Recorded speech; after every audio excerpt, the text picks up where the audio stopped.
আলাদা, পুলিশ ভাগ করে দেন, পুলিশ পুরুষ পুলিশ থাকবে এক বেরাকে, মহিলা পুলিশ থাকবে আলাদা আলাদা বেরাকে। প্রমাণ যদি পাইতে চান যারা সৌদি থাকেন তারা একটু সাক্ষী দেন, সৌদি যারা থাকেন তারা সাক্ষী দেন। আমি হেরেমের মধ্যে পুলিশ দেখছি, প্রথম চিনতে পারি না, বিদেশি মহিলারা তো বোরকা পরি করে হজে গেছে, কিন্তু এই বোরকা আর সেই বোরকা এক না।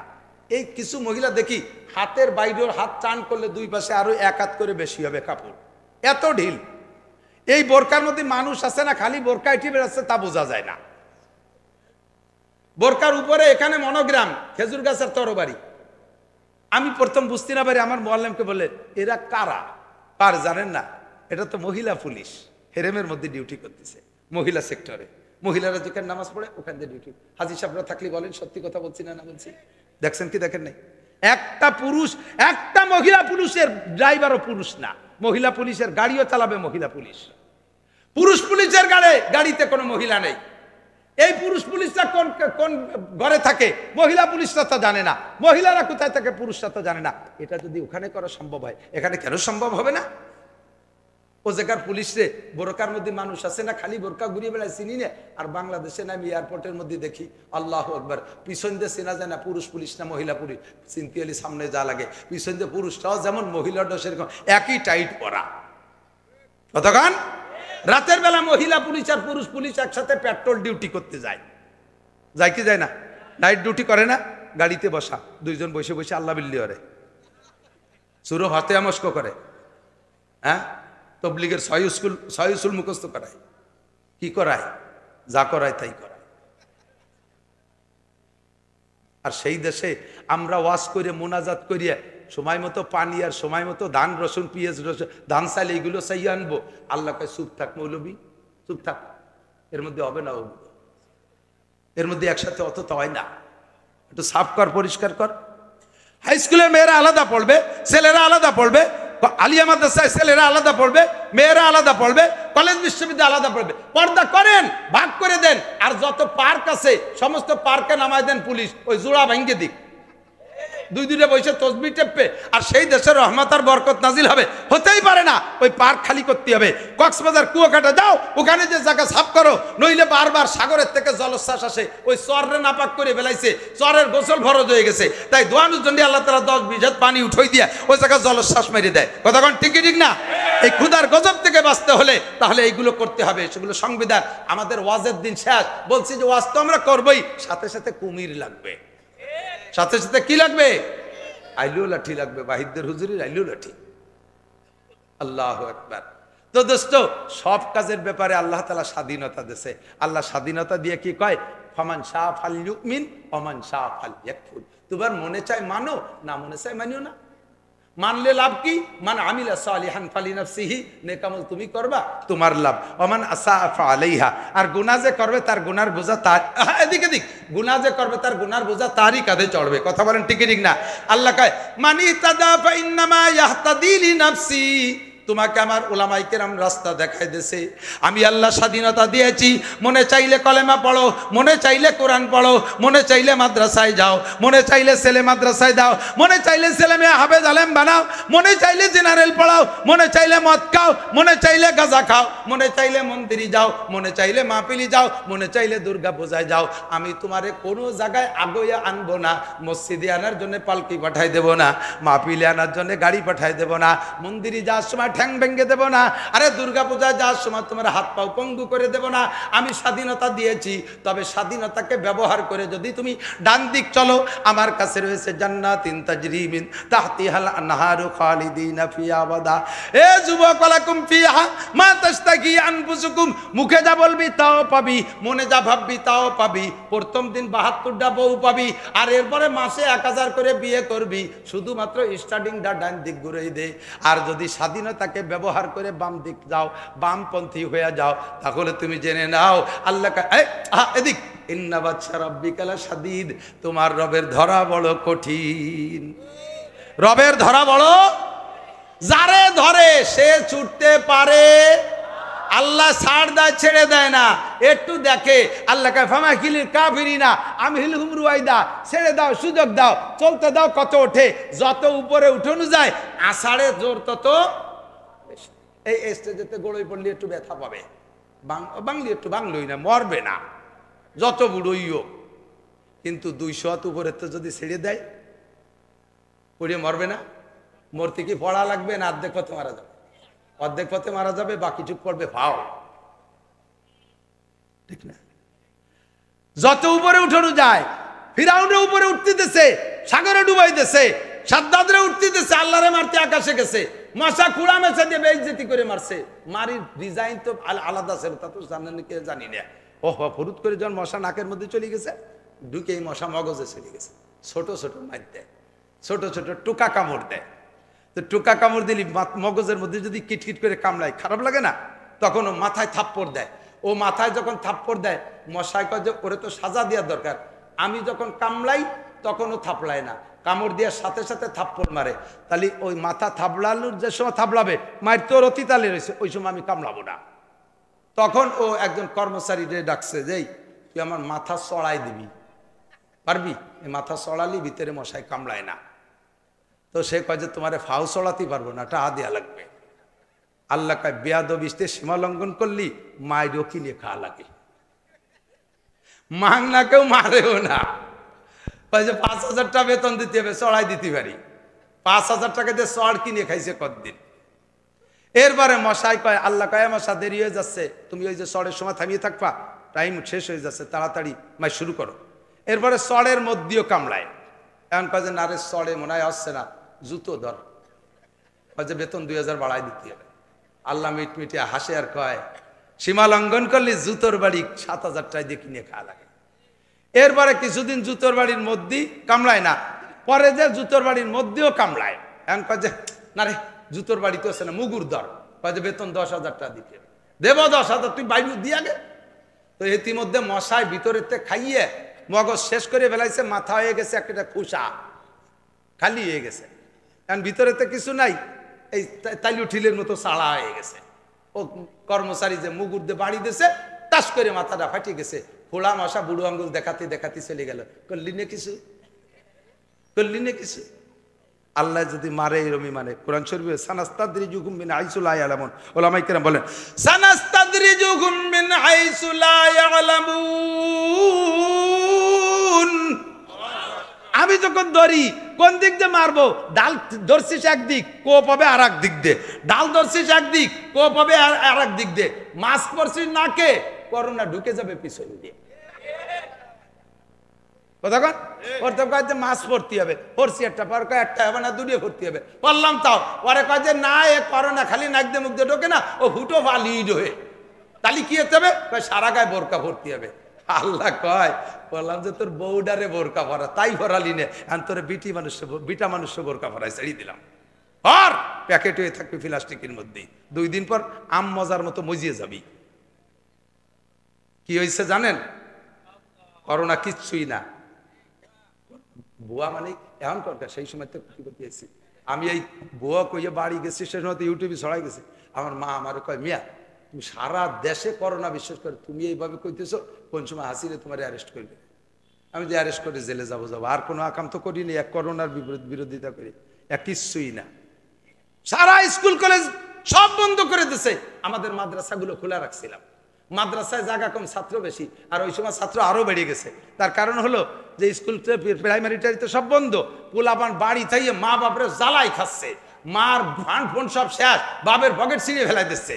তাই ঠেয়ে কয় দেখদি মাদ্রাসা খোলা আছে নাকি, ইজালে তো পয়সা করে রাখতে পারলাম না। মাটা আদা মামা খাবো, আব্বাটা আদা নানা খাবো, বড় মামা খাবো, ছোট মামার গোষ্ঠী চাপ, টাকার জ্বালায় আর চৈত্র দিনা বেরিয়ে মাদ্রাসায় দিয়েছে। মাদ্রাসাগুলো খোলা, ওদিকে মাদ্রাসায় জায়গা কম, ছাত্র বেরিয়ে গেছে। শুয়াই ইলিশ পাইডিং ঠ্যাঙের মধ্যে পাও বই দিয়ে কাট করে শোয়াইছে। একটা নাকের নিশেষ আর একটা নাক দিয়ে বিয়ে পিছন দিয়ে হারিয়ে গেছে। তবুও সারা বাংলাদেশে এক মৌলবীরও করোনা হয়নি, একটা আলেমেরও করোনা হয়নি আল্লাহর রহমতে। এ করোনা আগেও ভুয়ো, এখনো ভুয়ো। এই চোখে আঙ্গুল দিয়া আমাদের বলদ পাইয়া ওই পশ্চিমে শয়তানরা পিপি বেঁচে গেছে, মাছ বেঁচে গেছে, আর টিকা বেঁচে গেছে। কোটি কোটি টাকা কামাই করে সেই টাকা দিয়ে অস্ত্র বানাইয়া ফিলিস্তিন গাজার মুসলমানকে মারতেছে। কতক্ষণ একটু তলের ভাত নুন দিয়ে খাও না। আল্লাহু আকবার। সম্পূর্ণ ফাজলামি আর ধোঁকাবাজি করে গেছে। কতক্ষণ ঠিকই ঠিক না? সাবধান, সতর্ক থাকবেন। আমরা ইয়াকিন করি আমাদের বাঁচায় কে? আল্লাহ বাঁচায়। মারে কে? আল্লাহ মারে। খাওয়ায় আল্লাহ, পড়ায় আল্লাহ। সর্বময় ক্ষমতার মালিক কে? আল্লাহ। সানাস্তাদরিজুহুম মিন হাইসু লা ইয়ালামুন। এদিক তাকান, শেষে কি হয়েছে জানেন? ইদানিং শুনতেছি, সত্য মিথ্যা জানি না, আমি সংবাদেও দেখছি, পেপারও দেখছি, বড় বড় বিজ্ঞ মানুষের কাছ থেকে শুনতেছি, ইদানিং এই নিচ দিয়ে বিশেষ করে নাভির থেকে নিয়ে নিচের দিক প্রচুর মানে চুলকানি দাউদ হচ্ছে, খুব বেশি, খুব চর্মরোগ হচ্ছে। এখন কয় টিকা যারা নেছে তাকে এইগুলো হচ্ছে। ভয় পাইছিলাম নেব না, কিন্তু ওনার ভিসা দেয় না, হজের ভিসা দেবে না, এই ভয় দিয়ে টিকাগুলো নিয়ে আইছে। প্রত্যেকেই তলে আইতে দেন কিছু না কিছু খাইজুরি চুলকনি বাগে পাইছেন।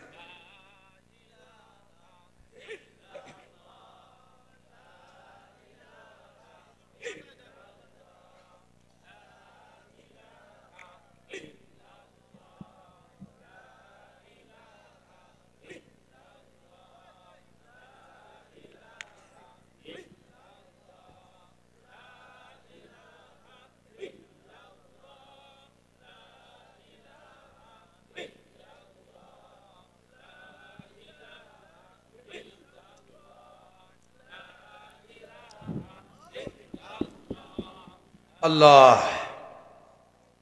তো আল্লাহ যদি মায়ের শুরু করে কোনো ঢালে ঠেকাতে পারে, তার ফাঁকে লক্ষ লক্ষ কোটি মানুষ মরছে কি মরে নাই? ওই ভয় দিয়েই মেরে ফেলাই দিছে, ভয় দিয়েই মেরে ফেলেছে।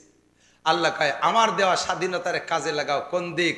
ও যুবক, তুমি টুপি পরলে কেউ তোমারে ঠেকাবে না, তুমি পাগড়ি বললে কেউ তোমারে ঠেকাবে না। হ্যাঁ, তোমার বন্ধু মহলে তুমি দাড়ি রাখলে তোমার ক্রিটিসাইজ করবে, ঠাট্টা করবে।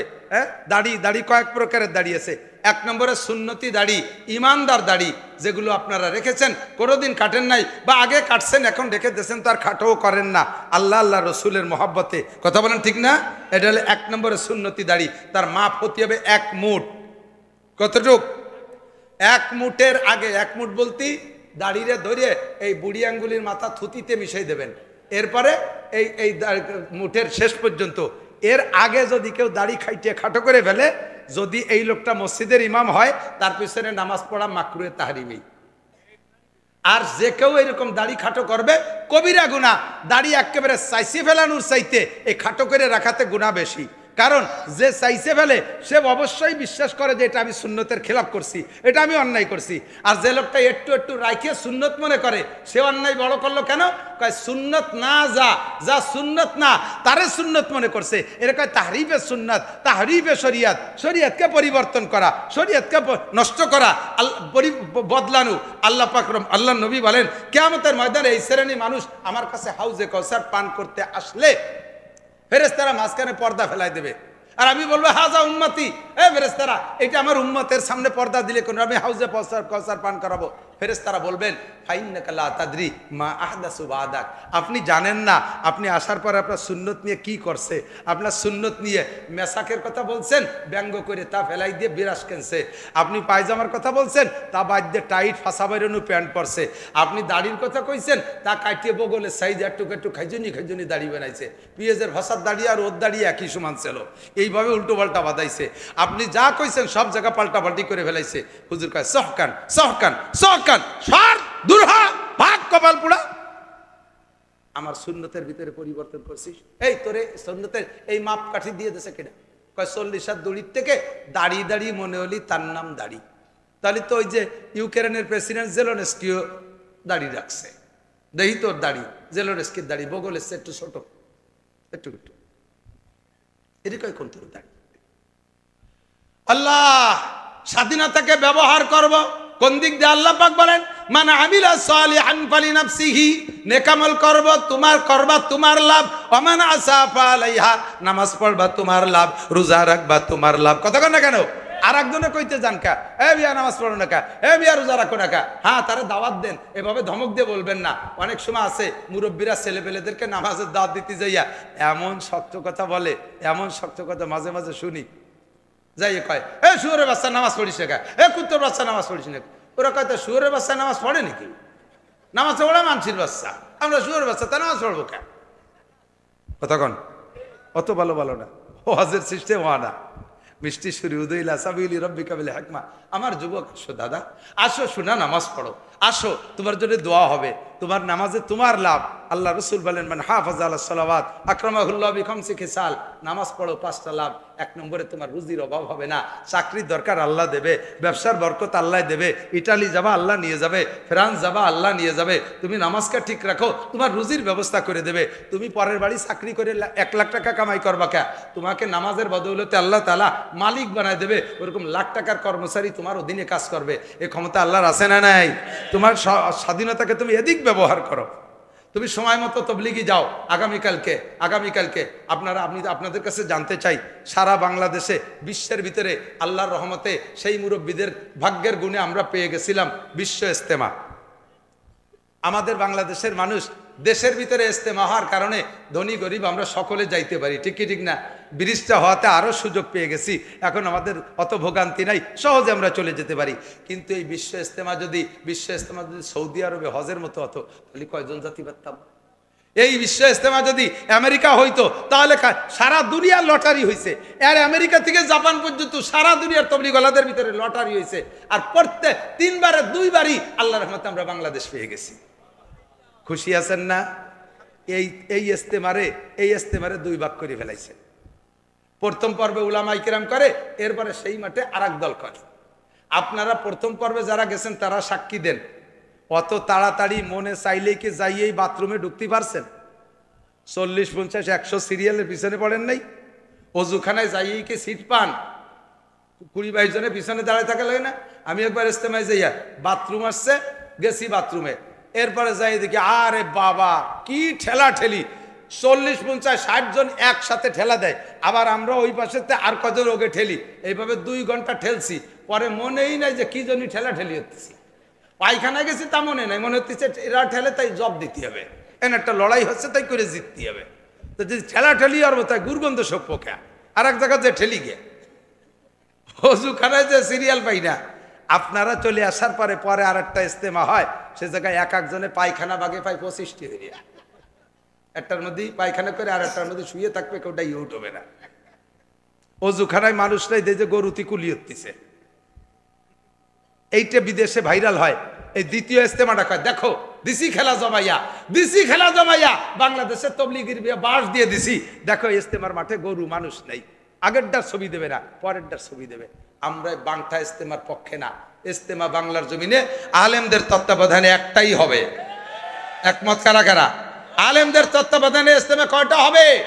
একটাই হবে ইজতেমা, ঠিক কি ঠিক না? এই উপলক্ষে আগামীকালকে সোহরাওয়ার্দী উদ্যানে উলামায়ে কেরামদের ইজতেমা হবে, উলামায়ে কেরামদের একটা মহাসম্মেলন। আমরা ওখান থেকে তত্ত্বাবধায়ক সরকারের কাছে, অন্তর্বর্তীকালীন সরকারের স্বরাষ্ট্র উপদেষ্টার কাছে প্রস্তাব পাঠাবো। আমরা খুচরো ইজতেমার পক্ষে না, আমরা সম্মিলিত ইজতেমা একটাই করব। এবং দাওয়াত ও তবলিগের কার্যক্রমটা অরাজনৈতিক, এর সাথে রাজনৈতিক কোনো সম্পর্ক নাই। আমরা এখানে থেকে অরাজনৈতিকভাবে এটা চালাবো। সরকারের আমাদের সাথে এখানে কোনো হস্তক্ষেপ চলবে না। এখানে সরকারি এ দল ও দল আইসা একদল লবিং করে নেতাকে কাছে নিয়ে যে প্রভাব খাটাইয়া আলেম উলামারে মারিয়ে জায়গায় আরামসে বসে থাকবে, এই সমস্তগুলো চলবে না। এই কাজ চালাবে আলেমরা ইজতেমা পরিচালনা করবে। সরকার এখানে হস্তক্ষেপ কিছুই করবে না।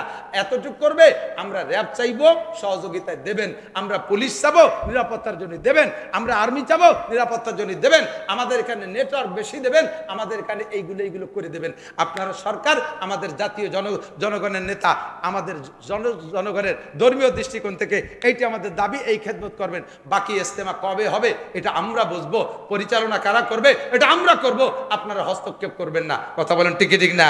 আপনারা আওয়ামী লীগ হস্তক্ষেপ করেন, বিএনপির উপরে করেন, জামাত জাতীয় পার্টির করেন, অন্য সব রাজনৈতিক দলের উপরে করেন, দাওয়াত ও তবলিগের উপরে হস্তক্ষেপ করেন না। এটাকে তার স্বাধীনভাবে কাজ চালাইতে দেন। ইনশাআল্লাহ দুনিয়া জুড়ে, সারা দুনিয়া জুড়ে তবলিগের কাজের ওসিলায় এখন বর্তমানে প্রত্যেক একদিন দাওয়াত ও তবলিগের মেহনতে 1000 করে অমুসলমান নতুন করে কলেমা পড়ে মুসলমান হচ্ছে। 1000 করে মুসলমান হচ্ছে। এবং আমরা জাতিগত মুসলমান যারা, আমরা অত ভালো মুসলমান না। কারণ বাপদাদার পৈতৃক সম্পত্তি পাইছি, নামাজ না পড়লেও গরুর গোশত না দিয়ে ভাবতেছে না। ওই কুরবানির ঈদের নামাজ যদি নাও পড়ি তবুও গরুর গোশ খাতি পারবো। এই জন্য আমাকে অনিয়ত চিনতে না। কিন্তু যারা অমুসলমান থেকে মুসলমান হচ্ছে আল্লাহর রহমতে তারা খুব পাক্কা মুসলমান, তারা শরীয়তকে পুঙ্খানুপুঙ্খভাবে পালন করতেছে, তাদের সন্তানরা আলেম হচ্ছে। আমেরিকা, ইটালি, অস্ট্রেলিয়া, ফ্রান্স, সে জায়গায় হাজার হাজার মাদ্রাসা হচ্ছে, আলেম হচ্ছে। আপনাদের এই মাদ্রাসা আল্লাহর রহমত, আল্লাহর নিয়ামত। আপনাদের এলাকার মানুষ পয়সাওয়ালা মানুষ, আশেপাশে বিভিন্ন বড় বড় দেশে আপনাদের এলাকার ছেলেপেলেরাই থাকে, ছেলেরা চাকরি করে টাকা পাঠাচ্ছে, আব্বারা সেই টাকা দিয়ে বড় বড় বিল্ডিং করতেছেন, বড় বড় মাছ শাক কিনে খাচ্ছেন, জায়গা জমি রাখতেছেন।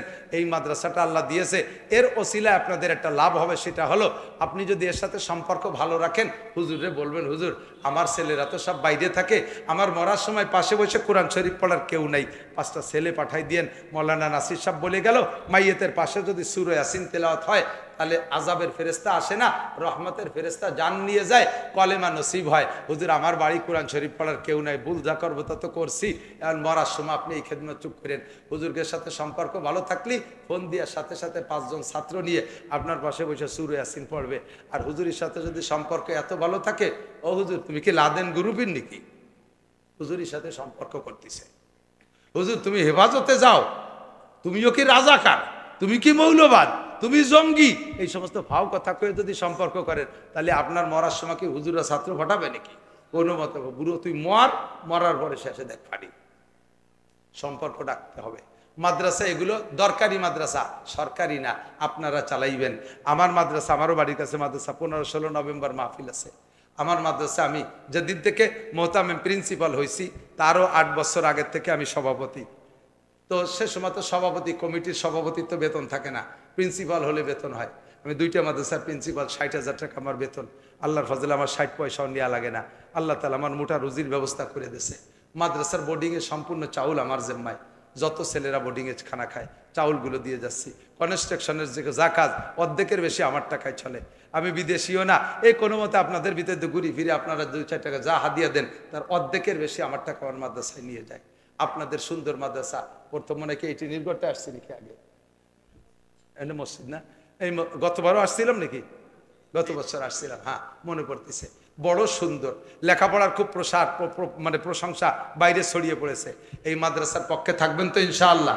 থাকবেন তো ইনশাআল্লাহ? একটু আল্লাহকে হাত দেখাবেন, বেয়াদবি মাফ করবেন। আল্লাহ এই হাতগুলোকে মাদ্রাসার জন্য কবুল করে নাও, আনসার সাহাবাদের সাথে কবুল করে নাও, বদরি সৈনিকদের সাথে জান্নাতি করে দিও, কিয়ামতে নবী পাকের সাথে মুসাফায় হাত মিলায়া দিও। আল্লাহ জীবদ্দশায় একবার হলেও কাবার গায়ে রসুলের রওজায় হাত দেওয়ার তৌফিক দান করো, বলেন আমিন। পরবর্তীতে বড় বড় বক্তারা আছে, হযরত মাওলানা হাসান জামিল সাহেব বাংলাদেশের অন্যতম, উনি আছেন বয়ান করবে। তো তার আগে মাঠে যারা আছেন, আজকের পকেটে 1000 টাকার নোট, আহারে শয়তান, এই জেনের তার আছে, কারেন্ট আছে, ও কপাল ভালো, বলেন আলহামদুলিল্লাহ। এই ছাত্ররা কেউ উঠবে না, কালেকশনের নাম শুনলি সবচেয়ে আগে ওই মাঠেতে হুজুররা ওঠে, কারণ হুজুররা জানে যে আমরা জীবন ভরে খয়রাত করে খাবো, দেবো না, তা বুঝ থাকবো কে, জোড়া পসানি দেবো কোনো মৌলবি খালি উঠলি আয়।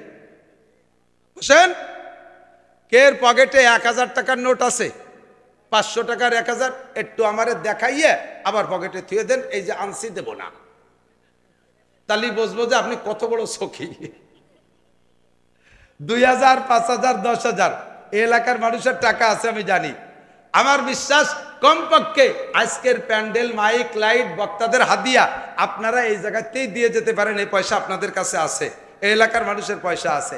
একটু যদি মাদ্রাসার পক্ষে হন বসে থাকবেন, আর মাদ্রাসার বিপক্ষে ইসরায়েল আর নেতানিয়াহুর পক্ষে যারা, তারা উঠে চলে যাবেন। আমি ডেকে ডেকে দেখাবো, ওই যে ইহুদি ইসরায়েলের পক্ষের লোক যায়, কেউ যাচ্ছে না, যদি যায় তারে দেখাবো। পেশাব আসলে এত তাড়াতাড়ি বিছেন নষ্ট হবে না, ভয় নাই। তো মহব্বতের সাথে এই ভলেন্টিয়ার ছাত্ররা কই ভিতরে যাবে, আমি নাম ডেকে কালেকশন পারি ভালো বুঝি না, ও দিশে পাই না, এই জন্য দায়িত্ব নেই না। ফিল্ডে এতটুকু খেদমত মহব্বতের সাথে একটু পকেটে হাত দেন, 100, 200, 500, 1000 যার কাছে যেমন আছে। ছাত্ররা কই, ভলেন্টিয়ার ছাত্ররা।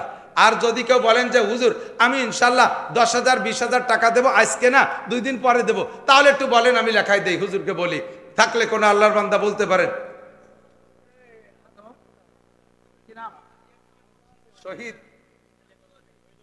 শহীদুল খা 10,000 টাকা, বলেন আলহামদুলিল্লাহ। আলী আকবর মুন্সি আলী আকবর মুন্সি 10,000, বলেন আলহামদুলিল্লাহ। আল্লাহ আমি তো জানি না, এই তো তাহলে জানা মানুষ দিয়ে বসাতে, আমি তো দিশে পাইনি, কত মানুষ দেওয়ার জন্য বসে দিচ্ছে, সময়ও নাই, যোগ্য দিয়ে নেই, ফাঁকে দিয়ে। আল্লাহ হালাল ভাবে লাখ লাখ কোটি কোটি টাকার মালিক বানায় দাও। আলী আকবর সাহেব, শহীদুল ইসলাম সাহেবকে আল্লাহ বারবার মক্কা মদিনা জিয়ারত নসিব করো। বংশে যারা কবরে চলে গেছে জান্নাতি করে দাও, বলেন আমিন। নেক সন্তানের আব্বা বানায় দাও। আল্লাহ মুজাহিদিনদের সাথে জান্নাতি করে দিও। আর কোন আল্লাহর বান্দা 10,000 20,000 যার যেমন তৌফিক আছে একটু বলেন, তাড়াতাড়ি বলে ফেলেন, আমি দোয়া করে দেই তাড়াতাড়ি। আমরা মুসাফির মানুষ, আমার দোয়া আমার জন্য কবুল না হলে আপনার জন্য কবুল হবে ইনশাআল্লাহ। আল্লাহ তাআলা সুস্থতার সাথে হায়াতে তয়বা দান করবে, রোগ ব্যাধি বালা মুসিবত থেকে হেফাজত করবে। আব্বা মা কবরে চলে গেছে, আপনার দিক তাকায় আছে, আমার জামাল কামাল আব্দুর রহমান এরা আমার জন্য কি বকশেশ করে, কোনটা পেয়ে খুশি হয়ে দোয়া দেবে, আপনি ধনী হয়ে যাবেন। একটু বলেন আর কোন আল্লাহর বান্দা 5,000 10,000 2,000 1,000 একটু বলেন, একটু বলেন, তৌফিক অনুযায়ী বলে ফেলেন। আল্লাহ কবুল করো, আল্লাহ অনেক টাকার মালিক বানায় দাও, আল্লাহ বিপদ আপদ থেকে মুক্তি দাও, মিথ্যা মারি মামলা থেকে বাঁচাও, হালাল ভাবে অনেক টাকার মালিক বানায় দাও। আছেন আর কোন আল্লাহর বান্দা দেওয়ার মতো? 5,000 কি নাম?